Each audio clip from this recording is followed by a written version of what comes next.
नमस्कार दोस्तों, back to our channel friends. मैं आप सबका अपने चैनल स्टॉक्स वाले पे बहुत स्वागत करता हूँ। Welcome to HTFL family. DFL numbers भले ही 2022 का साल मार्केट के लिए काफ़ी उतार चढ़ाव वाला हो, लेकिन इसी बीच में आपको ज़रूर दोस्तों उसको एक्नॉलेज करना चाहिए कि 2022 में ऐसे बहुत सारे मेगा कॉर्पोरेट इवेंट हमें देखने को मिल रहे हैं, जहाँ पे मेगा मर्जर की बात की जाए, बोनस की बात की जाए, स्प्लिट की बात की जाए, हाई डिविडेंड की बात की जाए। उन सबको लेकर दोस्तों जो न्यूज़ है उसका सिलसिला थम नहीं रहा है। तो बहुत सारे ऐसे स्टॉक्स हैं जिन्होंने कहा 2022 में हम लोगों को बोनस भी दिया है, स्प्लिट भी दिया है, और लॉन्ग टर्म में अगर कंटिन्यू परफॉर्मेंस करते हैं तो हमें इस लॉन्ग टर्म में इसका बेनिफिट आराम से मिल सकता है। तो गैस इस वीडियो में मैं 3 स्टॉक कवर करने वाला हूं, जिसमें हाल फिलहाल में गैस बोनस और स्प्लिट की न्यूज़ आ चुकी है। तो जिनका इस 2 स्टॉक को तो हम लोग होल्ड भी करते हैं, बट जो तीसरा स्टॉक है अपने आप में ही रिस्की ज़रूर है। तो इस वीडियो को ध्यान से सुनिएगा और इधर पे क्या बेनिफिट हो सकता है, लॉन्ग टर्म इन्वेस्टमेंट जो अप्रोच है इसमें निवेश करना सही है नहीं है, मैं अपनी अनबाइस्ड कमेंट्री ज़रूर दूंगा। चैनल फर्स्ट टाइम होंगे सब्सक्राइब कर सकते हैं इस तरह की क्वालिटी कंटेंट को सबसे पहले एक्सेस करने के लिए। Now without dealing any for time, let's begin. ध्यान रखिएगा, बोनस और स्प्लिट के लालच में निवेश करना सही नहीं होता, बट ये अगर आपकी एक्सिस्टिंग होल्डिंग वाली कंपनी में अगर बोनस और स्प्लिट मिलता है, इससे खुशी वाली बात नहीं होती, बिकॉज लॉन्ग टर्म में इसका मुनाफा आपको 100% होगा। इस बात को मैं आपको बता रहा हूँ, बिकॉज कंपनी की बात की जाए तो नंबर्स ऑफ शेयर मल्टीप्लाई होने से शॉर्ट टर्म में कुछ समझ में नहीं आता, बट ये 3 साल में 4 साल के बाद दोस्तों जब नंबर्स मल्टीप्लाई होते हैं और उसके बाद दोस्तों सारे नंबर्स पे अगर आपको डिविडेंड मिलता है तो लॉन्ग टर्म में जो जर्नी है वो काफ़ी आसान हो जाती है। तो जिनका जो पहला स्टॉक है जिन्होंने आज के दिन अपना जो बोनस अनाउंसमेंट किया है, मिंडा इंडस्ट्रीज, आपको पता है कि ऑटो इंडस्ट्री की टॉप क्लास कंपनी हमें देखने को मिलती है, और उनकी बीओडी की मीटिंग होने वाली है, जिसमें गाइस अपने Q4 के नंबर्स को पेश करेंगे और साथ ही साथ बोनस को लेके एक बहुत बड़ी अपडेट आ सकती है। ये अच्छी बात है। और सबसे इंपॉर्टेंट चीज़ दोस्तों जो ग्राफ है ये बहुत ही महत्वपूर्ण हो जाता है। तो ऑटो इंडस्ट्री की बात की जाए, मदरसन सुमी हमें देखने को मिलता है, सोना BLW है, उन्होंने कितने सारे इनके पीयर्स हमें देखने को मिलते हैं, बट ये कंपनी की बात की जाए बहुत ही खास है, बिकॉज इन्होंने कंटिन्यूसली बेसिस पे कैसे अपने रेवेन्यू को बढ़ाया है। जहाँ पे ऑटो सेक्टर में ट्रिमेंडस स्लो डाउन थी, इस कंपनी ने कैसे अचानक से अच्छे खासे पैसे बना के जरूर दिए हैं। 5 ईयर्स की बात की जाए तो ऑफकोर्स कैसे ऑलमोस्ट 350% के आसपास टर्न जरूर है। ठीक है, क्या इस कंपनी ने इसके पहले बोनस स्प्लिट नहीं दिया होगा? ऑफकोर्स दिया होगा। ऑफकोर्स लॉन्ग टर्म चार्टर अगर आप देखें तो नंबर्स ऑफ शेयर्स का भी मल्टीप्लाई हो जाते हैं। तो अगर आपका विजन लॉन्ग टर्म का है तो इस कंपनी पे आप फोकस कर सकते हैं। कोई दगी हुई कंपनी नहीं है, 7000% के आसपास पैसे इसने बनाए हैं। ऑल टाइम हाइस अगर आप देखें तो मैसिव डिस्काउंट में अवेलेबल है, और अभी भी कहीं 200 का मूविंग एवरेज है उसके नीचे ट्रेड जरूर कर रहे हैं। तो मैं आपको चार्ट्स में लेवल सिखाऊंगा, जहाँ पर आप चाहें तो ऐसी कंपनी को रिसर्च करके इसको अपने पोर्टफोलियो में डालने का प्लान कर सकते हैं। ऑटो इंडस्ट्री की बात की जाए, ये टॉप क्लास कंपनी हमें देखने को मिलती है, मिड कैप क्लास की कंपनी है। तो ऑफकोर्स एक रिस्क होता है बट रिवॉर्ड भी होता है, बट येस कंपनी क्वालिटी में कोई भी खराबी नहीं है। ऑल टाइम हाइस अगर आप देखें तो मैसिव डिस्काउंट में अवेलेबल, ऑल दो जो वैल्यूएशन है इस कंपनी का ये काफ़ी हाई है। रीज़न भी है बिकॉज बहुत सारे ऑटो इंडस्ट्री के जो पार्ट्स वाली कंपनी है उनके जो ROE होते हैं, ROC होते हैं बहुत ही कम होते हैं, बिकॉज उनका जो कॉस्ट एक्सपेंशन होता है वो काफ़ी हाई ज़रूर होते हैं। तो कंपनी की बात की जाए, यही गैस इस कंपनी का थोड़ा सा दूसरे पीयर से ज़रूर मोड दिखाई पड़ता है। अगर आप देखें इन्होंने फाइनली BSE को NSE को लेटर फाइलिंग करके आज ही के दिन अगर आप देखें अपडेट कर दिया, जहाँ पे कंपनी 24 मार्च की बात की जाए इनकी BOD की मीटिंग होने वाली, जहाँ कंपनी अगर आप देखें डिविडेंड अनाउंस कर सकती है।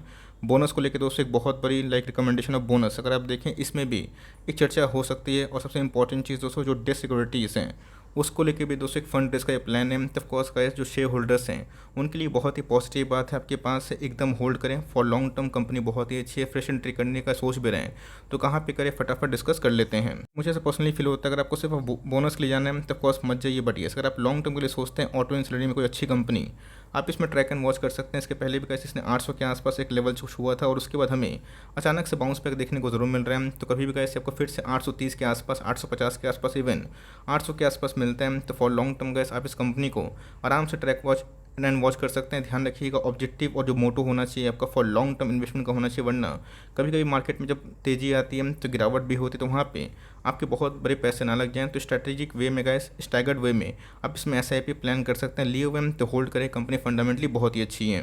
आज के दिन की बात की जाए, IOC ने फाइनली अपने बोनस को लेकर डिक्लेरेशन कर दिया। इनके BOD की मीटिंग हुई। ऑफकोर्स IOC की बात की जाए मैं इसको ना कवर करता हूँ, लेकिन यस आज गैस इस कंपनी ने भी फाइनली अपना बोनस अनाउंसमेंट जरूर किया। तो रेशियो क्या है फटाफट चेक कर लेते हैं। आज के कारोबार की बात की जाए वही 2% के आसपास उछला जरूर है। टर्म की बात की जाए तो चार्ट उतने प्रॉमिसिंग हमें देखने को नहीं मिलते। ये सब का जो कंपनी होती है जो हाई डिविडेंड देती है, अगर आप बहुत डिविडेंड देवर वाले हैं, तो ऑफकोर्स 8% के आसपास बहुत बड़ी बात होती है, बिकॉज एफडी से पैसा ज़्यादा ज़रूर बनाती है। बट यस, जो वैल्यू मनी होती है, जो एप्रिसिएशन जो हम लोग इक्विटी मार्केट में आके सोचते हैं, कंपनी ग्रोथ होगा, कंपनी के रेवेन्यू बढ़ेंगे, तो ऑफकोर्स इनके जो रेवेन्यू ग्रोथ होते हैं वो काफ़ी स्टैगनेंट ज़रूर होते हैं। इसलिए गाइस कंपनी अगर आप देखें तो लॉन्ग टर्म में ऐसे कोई बड़ा परफॉर्मेंस करके नहीं दिखाई है। इसके पहले भी मार्केट में बुल रन रैली आई थी, इसने उतना पार्टिसिपेट नहीं किया, तो कंपनी खराब नहीं है। बट यस, डिविडेंड के पर्सपेक्टिव से अगर आपको जाना भी है तो गो विद आईटीसी आपके पास है, आप ज़रूर होल्ड करिए। बट यस, कंजर्वेटिव वे से अगर आप देखें तो कंपनी ठीक ठाक है। बट यस, अगर आप एग्रेसिव वे में ग्रोथ लवर हैं तब कौन सी कंपनी आपको अच्छी नहीं लगेगी। आप देखें ₹3.5 के आसपास कंपनी ने आज के दिन डिविडेंड अनाउंसमेंट किया। नंबर्स की बात की जाए तो मिले जुले नंबर्स हमें देखने को मिल रहा है, नंबर्स उतने एक्सीलेंट नहीं है। बड़ी यस,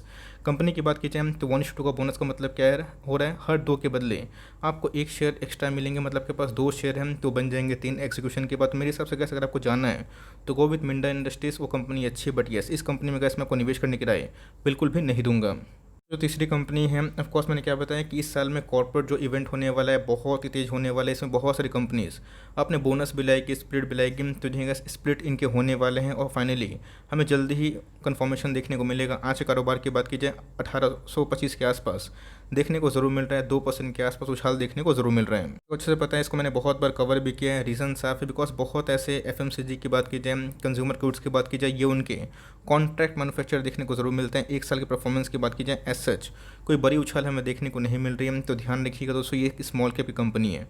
मार्केट कैप अगर आप ध्यान दें तो 4000 करोड़ के आसपास की मार्केट कैप है। तो ऑफकोर्स का इस हिसाब से पानी ठंडा होता है और आग गर्म होता है, ये उनका नेचर होता है। तो सेम दोस्तों जो स्मॉल कैप होती है उसमें काफ़ी वोलेटाइल मूवमेंट हमें देखने को मिलता है। कभी कभी कंसोलिडेशन करेगा, भागेगा ही नहीं, 2 साल 3 साल लोग लगेंगे कि बहुत परेशान हो गए और उसके बाद अचानक से भागता ज़रूर है। तो मैंने इसके बैलेंस शीट बहुत बार एनालिसिस भी की, कंपनी फॉर लॉन्ग टर्म काफ़ी अच्छी है। तो वैसे इनमें भी एक स्पीड की न्यूज़ हमें देखने को मिल रही है, जल्दी ही जो आंकड़ा है, रेशियो है, वो हमारे सामने देखने को ज़रूर मिल सकता है। बात की जाए हिंदुस्तान फूड की, तो अगर आप बने हुए हैं तो बने रहें। कंपनी की बात की जाए 5 में उन्होंने कुछ अपडेट किया था, और अगर आप देखें तो इनको भी जो बीओडी मीटिंग होने वाली है कब, 20 मई को, जहाँ पर गैस कंपनी की बात की जाए सब डिवीज़न दे सकते हैं। क्या पता गैस 1 के बदले 10 हो जाएं, 1 के बदले 5 हो जाएं, या फिर 1 के बदले 2 हो जाएं। तो ऑफकोर्स गैस सब डिवीज़न होना ये बहुत ही अच्छी बात होती है। रीज़न क्या होता है, बिकॉज बहुत ऐसे निवेशक हैं जो खरीद नहीं पाते हैं स्टॉक सस्ते भाव पे, तो उनको खरीदने का मौका बन सकता है। गैस मेरा एकदम लाइक इंटैक्ट है। अगर आपको लॉन्ग टर्म इन्वेस्टमेंट के बारे में सोचना है तो आप सोच सकते हैं, बिकॉज मिड कैप और स्मॉल कैप में अच्छी खासी पिटाई हो चुकी है। हाल फिलहाल में गैस स्मॉल कैप का जो इंडेक्स है 1 साल लो पे है। तो मेरे हिसाब से गैस जो अच्छी कंपनी है पोटेंशियल स्मॉल कैप में, उसमें आप चाहें तो बने रह सकते हैं। ऑलरेडी गैस अपने ऑल टाइम हाई से 700-600 पॉइंट करेक्शन हो चुका है, और मेरे हिसाब से अगर आप अभी लेते हैं तो ऑफकोर्स गए डाउन साइड के लिए 300-400 पॉइंट की जो करेक्शन है उसको आप एज्यूम करके ही चलें। अब गिरता भी है तो इसमें आप SIP करके एड ऑन डिप्स कर सकते हैं। ऐसे स्टॉक को गैस अपने पोर्टफोलियो का 3 से 5% वेटेज ना दें, बिकॉज कंपनी काफ़ी छोटी है। बट येस, लॉन्ग टर्म में गैस काफ़ी रिवॉर्डिंग हो सकती है। तो मेरे हिसाब से मिंडा एक अच्छा खासा ऑप्शन हो सकता है। रही बात हिंदुस्तान फूड की, तो ये भी एक अच्छी खासी प्रायोरिटी हो सकती है। रही बात IOC की, मैं उसमें निवेश करने का राय नहीं दूंगा, ऑल्दो अच्छी खासी डिविडेंड देती है और 1:2 का बोनस बनाऊँ उसके। बट येस, सिर्फ बोनस के लालच में मत जाइएगा, आपको देखना है कि लॉन्ग टर्म में कौन सी कंपनी कैपिटल अप्रिशिएट करके आपको रिवॉर्ड दे सकती है। तीनों कंपनी में से कौन सी कंपनी में आप होल्डिंग बनाए हुए हैं कमेंट बॉक्स में ज़रूर बताइएगा, और कौन सी कंपनी में सोच रहे हैं उसके बारे में चाहें तो कमेंट में साझा कर सकते हैं अपनी राय को। तो गाइस मिलते हैं जल्दी ही, तब तक के लिए bye. Thanks for listening friends, God bless you all.